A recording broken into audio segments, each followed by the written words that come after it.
بسم اللہ الرحمن الرحیم، الصلاۃ والسلام علی خاتم النبیین وعلی آلہ وصحبہ اجمعین۔ السلام علیکم ورحمۃ اللہ وبرکاتہ۔ باجوڑ جی، پہلے وہ باجوڑ ایجنسی ہوتا تھا، اب ضلع باجوڑ بن گیا ہوا ہے۔ پاکستان کے تمام خطوں کی نسبت سب سے زیادہ بنجر علاقہ ہے، کوئی وہاں پہ معدنیات نہیں پائی جاتی، کوئی فصل نہیں اگتی، اور وہاں پہ پیدا ہونے والے افراد کی قسمت کے اندر یا تو پتھر توڑنا لکھا ہے یا پھر باہر جا کے مزدوری کرنا لکھا ہوا ہے۔ تو بڑے ہارڈ کور اور جفا کش اور جاں نثار قسم کے لوگ ہوتے ہیں یہاں کے۔ پچھلے دنوں جب میں نے آپ سے عرض کیا تھا کہ ہمیں 3 سے 4 ممالک نے یہ بتایا کہ عالمی طور پہ مشہور و معروف اور جسے کہنا چاہیے کہ بدنام زمانہ دہشت گرد جو ہیں وہ وہاں پہ چھپے ہوئے ہیں۔ ایک نے دسیا سی غور نہیں کیتا، دوسرے نے دسیا سی غور نہیں کیتا، پھر تیسرے نے دسیا، ہماری آنکھیں کھلی، جب چوتھے نے بھی یہی بات کہی تو پھر ہم باقاعدہ جاگ پڑے کہ وہ کی رہے، وہ سارے ایک ہی بات کہہ رہے ہیں۔ تو اب جناب وہاں پہ پتہ چلا ہے، اب پھر وہاں پہ آپریشن شروع ہوا تو لوگوں نے کہا کہ ٹھہریں، پہلے ہمیں ذرا میڈیشن کرنے کی کوشش کر لینے دیں۔ تو میڈیشن شروع ہوئی جی، اور ان سے جو تھا وہ جرگا گیا، اور جرگے نے کہا کہ بھائی جناب آپ کی مہربانی ہے، آپ یہاں سے نکل جائیں یا کم از کم آپ پہاڑوں میں چلے جائیں، آپ ہمارے درمیان نہیں رہ سکتے، آپ ہمارے درمیان بیٹھ کے جب بندوق چلائیں گے تو فوج جو ہے وہ جوابی طور پہ گولیاں مارے گی، جس سے ہمارے بچے، ہماری خواتین اور ہمارے جوان مریں گے۔ تو لہٰذا آپ نے فوج کے ساتھ جنگ لڑنی، وہ اتنی بڑی بڑی ویلی پہاڑیاں پڑی ہوئی ہیں، ان کے اوپر چڑھ جائیں اور جا کے جنگ لڑیں، ٹھیک ہے۔ انہیں جب انہوں نے یہ کہا کہ آپ واپس افغانستان چلے جائیں تو انہوں نے کہا جی افغان حکومت نے بارڈر بند کیا ہوا ہے اس وقت، اور ہم پار واپس نہیں جا سکتے، ہم نے تو یہیں پہ رہنا ہے، اور آپ کے گھروں کے اندر اسی طرح ہاسٹیج بنا کے رہنا ہے آپ کی فیملیوں کو، تاکہ پولیس آپ کے خلاف ایکشن کرے تو ہم کہیں کہ جی آپ کے خاندانوں کے خلاف، پختونوں کے خلاف کاروبار یہ ہوا ہے۔ تو پختونزم کا من پختونیم کا بھی نعرہ لگے، پختونیم کا بھی نعرہ لگے، اور سار نیشنلزم کا کارڈ، اور پھر جناب دھن دنا دھن دھن شروع ہو جائے۔ اب جناب آج جو پتہ چلا ہے مجھے میڈیا سے، جب پتہ چلا کہ تقریباً ان کی تعداد 1000 سے 1700 کے قریب ہے، تو میں نے پھر پارٹی کو فون کیا، میں کہا بہن بیٹے آپ تو کہہ رہے تھے بچہ جی کہ وہ صرف 17-18 لوگ ہیں۔ کہنے لگا دادا 17-17 وہ لوگ ہیں جو عالمی طور پہ معروف ہیں، آپ کے خیال کے اندر انہوں نے آگے ریکروٹمنٹ نہیں کی ہوگی؟ یہ جو سارے ہزار، انہوں نے کہا 1000 کے لگ بھگ لوگ ہیں، یہ ان کی آگے ریکروٹمنٹس ہیں، ٹھیک ہے۔ اور باجوڑ کے اندر ایک اور بچے نے بتایا جس کی وہاں پہ ڈیوٹی بھی ہے آج کل، کہ وہ بندوق بردار جس کو یہ آپریشن شروع ہونے سے پہلے 2 مہینے تک نہیں، ایران عراق جنگ شروع ہونے تک 30,000 روپیہ مہینہ ملتا تھا، اس جنگ کے فوراً بعد اس کو ₹1,00,000 سے زیادہ مہینہ ملنا شروع ہو گیا۔ دادا آپ سمجھیں کسی کی سرمایہ کاری آئی ہے، ٹھیک ہے۔ میں کہا ہاں یار 3 گنا تنخواہ تو ساڑی بھی نہیں بات دی، انہوں نے کیوں بات گئی؟ تو انہوں نے کہا دادا یہ دیکھیں آپ یہاں پہ کام جہاں کے ڈائنامکس کو سمجھیں، کیڑی کو نہیں پہ گئی سی، کیڑا کوئی افراط زر اوپر چلا گیا تھا، ڈالر کا ریٹ بدل گیا تھا، ان کو ڈالرز میں ملتی ہے نا ان کے ہینڈلرز کو، تو وہ آگے روپوں میں دیتے ہیں۔ تو کہتا ہے یہاں پہ 30,000 والے کی 90,000 سے زیادہ انہوں نے سیلری کار دی، ٹھیک ہے۔ تو اب تو وہ زیادہ لیتھل ہو کے مرنے مارنے پہ اترے گا،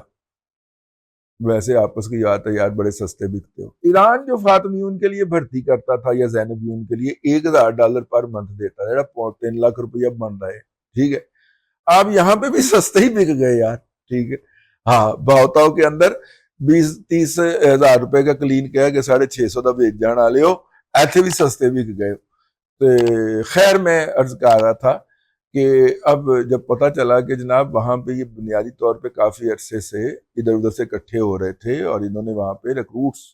کر لی ہوئی ہیں۔ ممتاز بھٹی صاحب بتاتے ہیں کہ ان کے ایک دفتر کے بندے کے وہاں پہ گھر تھا، اس گھر پہ قبضہ ہو گیا، اور وہ بیچارہ جو تھا اس نے بڑی مشکل سے طالبان کی منت اللہ کر کے جرگہ شرگہ کر کے گھر خالی کروایا، اور عید پہ گھر گیا تو عید کی نماز پڑھ کے واپس آتے ہوئے اس کو اس کے بھائی کو گولی مار دی گئی اور قتل کر دیا گیا، شہید کر دیا گیا۔ تو اس طرح کی دہشت گردی اور اس طرح کی ات ان لوگوں نے مچا رکھی۔ ریاست کو اتنی دیر سے ہوش کیوں آیا؟ ریاست کو اتنی دیر سے اس لیے ہوش آیا کہ اب باہر غلامی آنے شروع ہو گئے سن کہ انہوں روکو تو، اور افغانستان جو ادھر سے آنے کی ان کو اجازت دیتا رہا ہے وہ بھی بڑا چلاک نکلا، اس نے پیچھے سے اب بارڈر بند کر دیا کہ واپس نہ جا سکے۔ اور اب پاکستان کی فوج کے اوپر ذمہ داری آ گئی کہ یا تو ان کو پکڑ کر گرفتار کر کے قانون کے سامنے پیش کریں یا پھر سی سی ڈی والا کام کریں، موقع کے اوپر پھڑکا دیں۔ تو اس سے پہلے یہ جرگہ نکلا، انہوں نے کہا جی ہم صلح کی کوشش کرتے ہیں، انہوں نے کہا یا تو اب واپس چلے جائیں، ٹھیک ہے،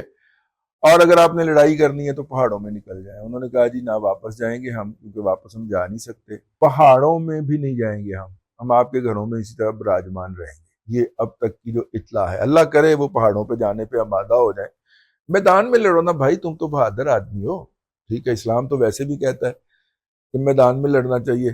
خواتین کو ڈھال نہیں بنانا چاہیے، بچوں کو ڈھال نہیں بنانا چاہیے۔ تم کیسے مسلمان ہو یار؟ کس اسلام کے پرچارک ہو بھی تم؟ تو یہ بہرحال ہبت اللہ اخوند زادہ کے جو ہیں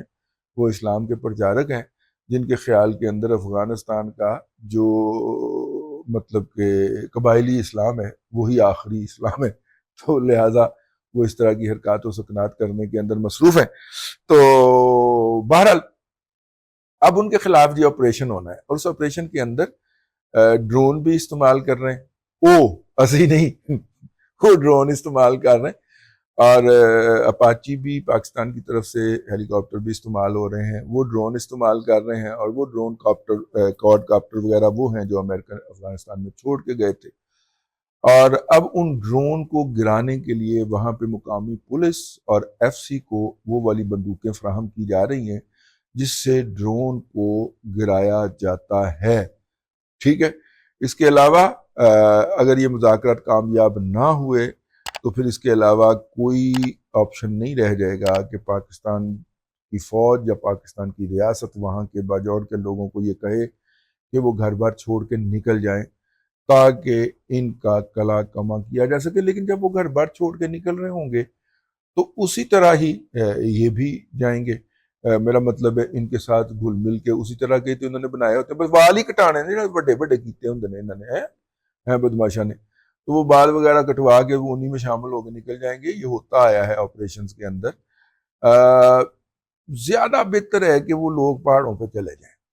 ٹھیک ہے، تاکہ ہمیں ان کا شکار کرنے کے اندر آسانی ہو۔ لیٹ سی یہ جو جرگہ وغیرہ چل رہا ہے پچھلے کم از کم کو ہفتے سے جرگے کا کھیل چل رہا ہے، اس کا نتیجہ کیا نکلتا ہے، ٹھیک ہے۔ وہ جو پچھلے دنوں ابتدا کے اندر پی ٹی آئی نے ان کے ساتھ مل کر، ان دہشت گردوں کے ساتھ مل کر جو کیمپین کی تھی، اس کیمپین کے اندر جو ویڈیوز آئیں، پھر اصل ویڈیوز ہمیں بھجوائی گئیں، اس سے واضح ہو گیا کہ جس وقت وہ پولیس فائرنگ کی آوازیں آ رہی ہیں اس وقت ایف سی والوں کی بندوقیں تو سیدھی ہیں اوپر، تو فائرنگ کون کر رہا تھا؟ دونوں طرف جو فائرنگ کی گئی ہے وہ ان کی طرف سے کی گئی، ان دہشت گردوں کی طرف سے، وہ تو خیر وہاں پہ ہوا تھا نا وہ دوسری طرف، لیکن یہ اسی طرح کے